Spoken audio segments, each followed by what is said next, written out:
Hey, what's up guys, Bajheera here.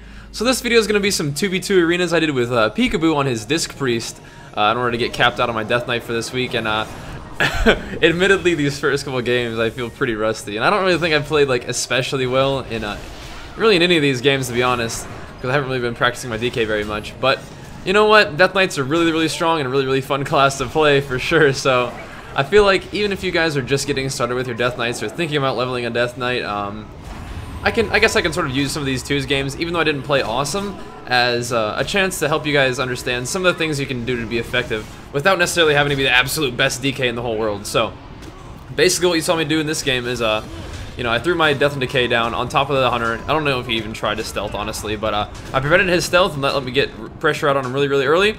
And in a lot of these games, what you're going to do is, honestly, you're going to run in there and pop all of your cooldowns instantly with your very first Plague Strike. That's what I'm gonna do here. I'm gonna pop my my Unholy Frenzy with my Gargoyle up, and I'm gonna apply my Plague Strike with all those cooldowns up, because oftentimes your trinkets will proc on like some of your first attacks. So if you can get your trinkets to proc in the very beginning, that would even be better if you can get your trinkets to proc and then use Unholy Frenzy and Gargoyle and all that. So that's what I do here. It's still up. Unholy Frenzy is still up, so I do get my Plague Strike with both my trinkets up, and you're gonna see this mage just like get crushed even through his Evo. It's not gonna really help him out all that much. But one of the mistakes I made in this game is I didn't really get dots on the rogue, and that's a mistake that I corrected in the later games. As an Unholy Death Knight, your damage in terms of your AoE dot pressure is your bread and butter. My basic strategy as an Unholy Death Knight is to get my dots up on everybody as soon as I can, and then just use my CC and necrotics on whatever target I actually intend to kill. So that's basically the strat. Get your dots up, necrotic your kill target, and CC your kill target and your you know, the healer or whatever else you need to do in order to stop damage coming on your team. In this case, it's a double DPS, so you know, you'll see me in later games use your death grips to peel enemies off of your healer or your teammates, and that's the basic strategy here. So fighting Warlock Fire Mage here, what I'm gonna do in this game is I'm gonna run right at this Warlock. I do not want to let them get a port up, because then they're gonna be able to port all over the map. Like I said, guys, I'm gonna pop all my cooldowns first global like a good boy Death Knight, you know, a 2K Death Knight. Okay, sure, I'm sure you can get to 2K by popping all your cooldowns to first global. Yes, you can. So that's what I'm doing. So I want to get my dots up on this lock, but I do want to hit this Fire Mage. I think the Fire Mage has a little bit less survivability, and since I do a lot of dot pressure, I don't really need to be on like right up next to him in order to do my damage. So I don't know, just run after him, pressure him, don't let him sit there and cast. The Warlock's gonna do his thing, gonna be shielded and whatnot, so I'm gonna get the mage to ice block over there, not even hitting him anymore. I see he's gone from me, so you sort of apply that that principle that you learned by playing a warrior, where it's hit what you can. The only thing about a Death Knight is if you hit something once, they're gonna be taking damage for about like 40 seconds, unless their dots get dispelled or something like that. But regardless, so the lock ports away. What am I gonna do? I'm gonna immediately switch targets. I'm gonna use Outbreak to get my dots on the Fire Mage, and he's just going to die to those dots, and a little bit of Disc Priest ponage from Pikaboo there. So, in this match, this one was actually pretty intense. Feral Ret is something that is pretty scary, usually, but I'm going to apply insane pressure right off the bat. You're gonna see me apply my dots to the Ret, and then I'm going to put the Ret on focus and start hitting this Feral Druid. I'm going to stun the Feral, and watch, I'm going to put my second set of cooldowns here, and the Feral gets chopped. He's gonna have to bubble here, so I immediately swap to the Ret, grip that heal. He does get that heal off, but I'm gonna start stacking necrotics on the Ret just in case he decides that he doesn't want to bubble. But he makes the decision to bubble, so now they're both sitting at like 25% health, and it's just a matter of my priest surviving and me keeping my damage up, and we're gonna win this game. Applying necrotics to the Feral, maybe even get a Soul Reaper up on him as well. I see that he's going bear form. He gets feared. My dots are not on the Paladin anymore. But that's one of the things you want to do as an Unholy Death Knight, is you want to make sure your dots are rolling on as many targets as possible all the time. Your AoE damage is one of those things that's going to help you apply pressure to one target, because if you want to think about it, like, you know, targets are going to use defensive cooldowns. Targets are going to get healed. So if you've got dots on another target and they're ticking down, then you can swap to them as soon as you feel like you need to. If the target you're hitting is popping defensives or is receiving heals, you just swap to the next guy, keep that cleave going. So this is going to be, we fought, look, like double DPS the entire time until now. So this is what a healer DPS fight's going to be. I trinket is Asphyxiate. I probably could have just IBF'd that, but I kind of have this bad attitude as a Death Knight. It's like, you know what, I got 3 trinkets. I can trinket what I want, but it's best probably to use IBF on your stuns. But I'm going to AMS his Remorseless Winter because you can AMS that. It will make it so you don't get stunned. And I'm going to start hitting the Death Knight a little bit.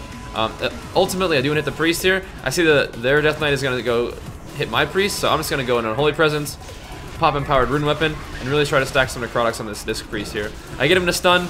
Stun plus Necrotics is bad news for any healer. He has to Pain Sup here. I do still have Necrotics on him. It looks like he does manage to survive the Necrotic stack and the Soul Reaper. I'm not sure if he life swapped or just got a nice heal that put him above 35%, but regardless, I mean, he survived that, but they're both at, like, you know, 20% health and 50% health. They're getting cleaved down, and our Priest really isn't taking much damage here because Pikaboo's a boss. I get feared all the way across the map. I see that my dots have fallen off the Priest, so my first priority, once I get to this Priest, is going to stun that heal, and I'm going to get my dots back up on him, and then I'm going to spread him to the Death Knight. That's the plan. You want to keep dots rolling all the time. You want to see these health bars sitting about 50% each, because then it's up to you who you want to hit. The Priest tries to go for a heal. I'm going to kick that heal, get a Soul Reaper up on him, get some Necrotics up. He gets away from me. I'm going to Death Grip him back.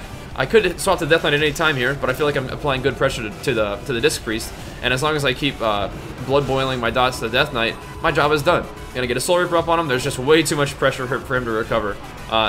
It feels really good as a Death Knight just to be able to just spam damage into people. And now keep in mind, as you can see from this MMR, we're playing like people who are like, you know, 17, 1800 in 2s, which is, you find a lot of people at that MMR. You can find really good players, then you can find less experienced players.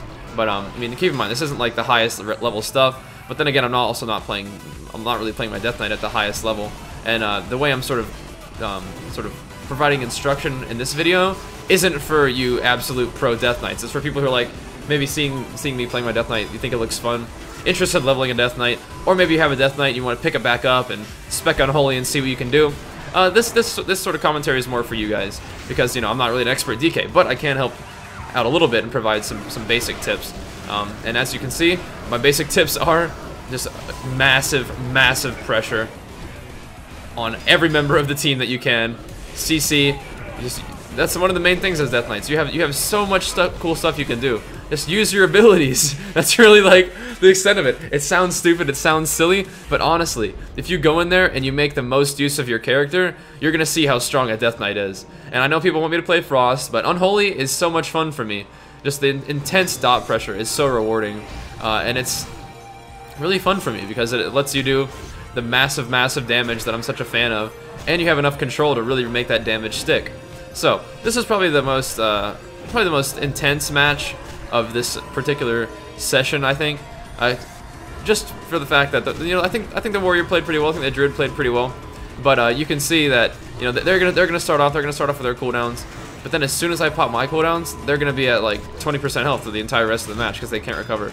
They've got Second Wind and they've got Resto Druid Hot, so they're gonna keep them alive for a while. But here comes the cooldown. So I'm gonna start stacking Necrotics on the Warrior. And my Warrior brothers, this is why you don't go battle stance, okay? You don't get healed for like 2 seconds and you immediately die. So this Warrior does like to sort of hop between defensive stance and battle stance this game. And you're gonna be able to notice every time he's in battle. So he shockwaves me here. It's alright, I'm gonna IBF the shockwave. I'm gonna start getting my damage up on him. Immediately, he's dead. Okay, D-stance, alright, cool. So I don't know if that's really the way you want to play, because that's gonna make your Druid, and make your healer really struggle to keep himself up. Because the Druid's got dots on him too. I'm cleaving the hell out of this team. And just because I'm not actively hitting the Warrior with, like, you know, every GCD, my dots are still on him. He's still getting crushed by those dots. I mean, a defensive stance is gonna sort of help you keep those keep that dot pressure down. But he eats a Soul Reaper there, doesn't die. I see that he goes defensive and is getting heals, so I'm just gonna get right back to the Druid. Now I know that it's sort of attractive to have that tendency to tunnel. You see they got really low health, but you got to understand the way your Death Knight class works. At least, I don't know. maybe I'm being too much of a noob here. Maybe I should have just stuck on the Warrior, stacked a couple of Necrotics, and got the kill. But I don't know. I kind of have fun establishing a cleave against teams, and I was feeling pretty confident against these guys. So I just went ahead and kept swapping to the Druid. Really didn't over pursue any kill in particular. Just saw the opportunities that presented themselves in this match and went for it. So I do some of the Druid. He's going to get around the corner, so I'm just not going to worry about him. I'm going to start stacking some Necrotics on this Warrior. See the Druid going for a heal there. He does get in a huge fear, so I'm going to see what I can do to this Warrior. I don't really have any runes to work with here, so I'm just going to go ahead and run at this Druid. generate some runic power by spamming Icy Touch, try to dispel some of those hots that the Druid is trying to get on himself, and that's going to give me a couple runes to, a couple points of runic power to convert to more runes using Blood Tap. So after Death Coiling, of course, just going over some basic Death Knight mechanics there, just to explain the entire Death Coil Blood Tap conversion thingy, but whatever. Anyway. The Druid's behind the pillar. He might be thinking about going for a drink. Might be thinking about trying to heal himself up. Warrior goes back to defensive stance, pops his cooldown. I'm like, okay, cool. You're not gonna take damage. I'm gonna switch right over back to this Druid. Get my dots up on him. I'm trying to like sort of hop back and forth around the corner, see if I can dodge a shockwave, which I do. And without the peel of a shockwave, this Druid is just gonna go down. Got too much dots.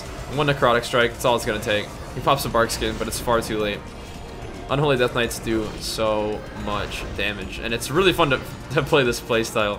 I mean, I don't really know if it's that Death Knights are overpowered or like Warriors just don't do enough damage. I would personally rather see Warriors do more damage than Death Knight damage nerfed, but I don't know. I do think it's a combination of the way you use your cooldowns and the way you use your CC in order to make your damage stick as much as possible. Because keep in mind, your dots can be dispelled. You don't really have a Mortal Strike effect. You do have Necrotic Strike with it, which is awesome. But I mean, you're dealing a lot of damage, but you don't really have any sort of basic percentage-based healing reduction. So you gotta keep in mind that it's up to you and the way you use your damage and the way you use your CC to make all that damage you're dealing as successful. I mean, as sort of efficient as possible. So I'm gonna take a lot of damage right here. I know Death Knight's low. He's got a Soul Reaper on him. I'm just gonna drop my AMZ. If that Soul Reaper kills him, that's great. If it doesn't, all right, then we're just. I don't want to die either. So, as you can see, the AMZ gets chopped up pretty quick. But the main thing I want to do here is, as you see, we did fight these guys before, so I want to make sure and hit this Boomkin, because I know that hitting the Boomkin is going to be a good bet for me. It's going to reduce the healing they can do, and without the dot pressure, things just won't be as scary. So, but he does get away from me, so I'm going to Trinket the Clone, and I'm going to get my Soul Reaper and some Necrotics on this Death Knight, and that actually might just be enough to kill him. So I'm just going to leave him alone. I'm going to get a nice little camera angle on that 114k Soul Reaper crit. I stole a Cyclone, so I'm going to do the little victory Cyclone there. But yeah, man, Death Knight's own. And like I said before, we're not fighting the absolute highest rated 2v2 arenas, but it's definitely some fun games and good learning experiences.